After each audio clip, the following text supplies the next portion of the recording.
You work for time off? Who do you serve? Do you serve God and His kingdom, or are you serving the world and the values of the world? What do you love? What do you love with all that you are? Because what these scriptures tell us, and they're making clear, is we cannot live these subdivided lives that we try to accomplish. We are created by God to give our worship, our allegiance, our love, our service to one and only one. But we have the right to choose. And I'll go ahead and tell you, our words are not enough. It's not our words that determine who we worship, who we love. Our actions, our works, our service reveal what that choice is. Serve the Lord with gladness. Serve the Lord with fear. Serve the Lord with all that you are. Or work for the Lord with gladness, with fear, with all that you are. Worship the Lord with gladness, with fear, with all that you are. Jesus said, if you love me, you will keep my commandments. In other words, you will obey me. And the work of faith is obedience. Faith leads to obeying God and His words. I think we get that, right? But again, what if you switch the translation of that word just a little bit? The worship of faith.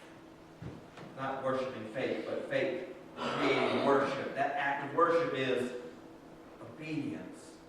The service that comes from faith is obedience. I don't know about you, but so often I see people in their lives, they get the issue of salvation on one side and works on the other, and they really get all messed up over how those go together. Where do salvation and works, my works, meet? Because we get that we're saved by grace. We understand that grace is a gift through faith in Jesus Christ. It comes from God, and our works, our labors have no part in it. We cannot save ourselves. We cannot be good enough. We cannot work hard enough. We cannot do enough. It is a gift. That's what grace means. You didn't deserve it, and you surely didn't earn it. But where do our works fit into that? Ever struggle with that? I do. But do we ever really struggle with the question of where does our worship fit in? Oh, heck no, I get it. I worship Him. It's because of who He is. He's amazing. He's great. He's good. He's love. Yeah, I know where worship fits into all that. How about love? Do you struggle with what it means to love God? Maybe at a personal level, but I think we understand my loving God is an outpouring of a response to who He is. He deserves that. We get worship. We get love. But do we then struggle with the work?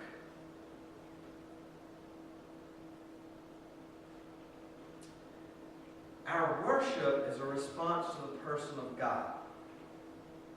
To the God that we encounter, to the God that we relate with in life. And our worship overflows from us. But worship is not just a song.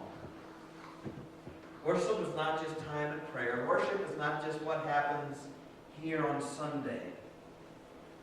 Your worship happens every day. In everything that you do. Everything out there and in here, everything you do, how you live your life is worship. You walk with God and you get to encounter His goodness. So you worship Him by sharing that goodness with someone else. You abide in God and His Word, and you encounter His holiness. So you worship Him by obeying Him and rejecting sin. You seek God and you encounter His grace. So you worship Him by extending that grace to those who have wronged you. You encounter God, and that results in our worship. That results in service. That results in work. We get salvation is of God. It's His choice. It's His grace. It's His hand moving miraculously in someone's life. But the works, what are the works? The works are our worship. Our works are our response to encountering God for who He really is. What a difference there can be in just a simple change of a word. A servant is a worshiper, is a worker, is a lover. Who we are if we truly choose to serve God is a response to the God that we know to the extent that we know Him. The Hebrews here in Exodus, apparently they did not know God too well at this point. I mean, one minute they're worshiping God, and the next minute when things got hard, they're right back to worshiping, to being servants of Pharaoh. And that running back and forth to whomever they believed in that moment could make their life the easiest, the safest. It would be a sin that would bind the people of God for ages. Hundreds of years later, 1 Kings chapter 18, Elijah, the great prophet after Moses, Elijah has all of Israel gathered together, and he's complaining, he's mourning over this same sin that Israel is still wrestling with. And he says, "How long will you hesitate between two opinions? If the I Am is God, follow Him. If Baal is God, follow him. But make up your mind." And yet the people still then didn't answer. This is what people still do today. They run from person to person, from thing to thing, from whatever sounds the best, or promises the most, whatever can answer best the question, what can you do for me now? But God calls us to leave that sort of transactional relationship behind and choose instead a relationship based in faith in Him. Not based in what He will or will not do for us, but based in who He is. The I Am that I Am calls us to choose Him and to align our love, our work, our service, our worship to Him. To the one and the only one who is worthy of those things. To give our worship to Him and to His glory. To give our service to Him and His kingdom. To give our love to Him. Because He is the only one who will never fail us in that. And then, having done that, to leave everything else in His hands. I'm going to ask that you just close your eyes and bow your heads right now. Because I want you to take a minute and focus. Not taking notes.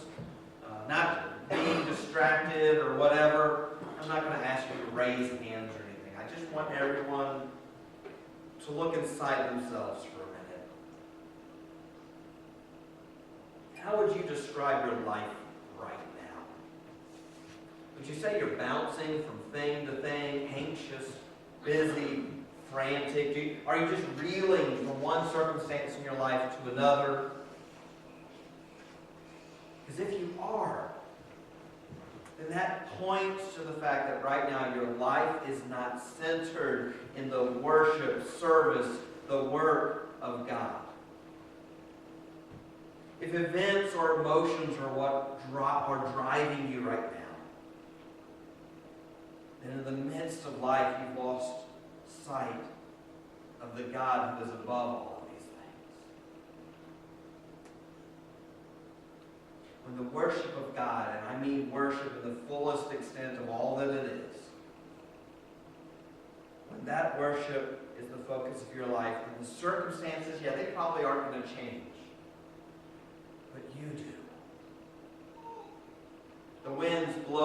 floods come, but you are not broken. Because your focus, your worship, your service, your love is centered on the one who is above all circumstances. Jesus says no one can worship two masters. Either you are worshiping God with a capital G, the I am that I am, and you're worshiping Him, you're serving Him for all that He's revealed Himself to be, or you are ascribing worth, you are worshiping whatever you think will help you out of your current mess, whatever you think will make you happy or safe. Friends, people make poor gods. Money is a poor god. Power, security, pleasure, addiction, their promises are lies, and they will fail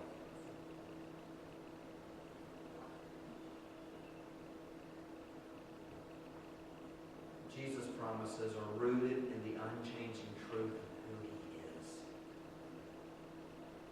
Perfect, holy, Creator of all, good, gentle. His promises can never fail because He can never fail.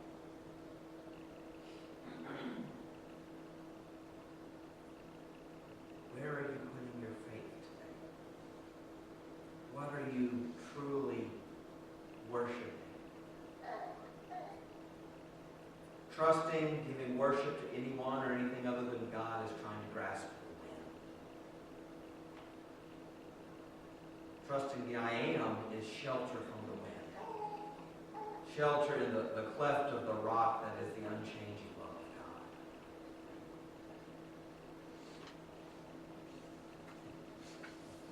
Where are you giving your worship today? Where are you giving your service? Where are you giving your labor? Do you realize they're all the same thing?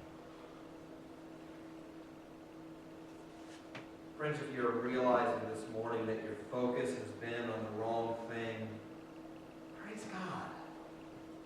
It is His gift to let you see that and to call you back.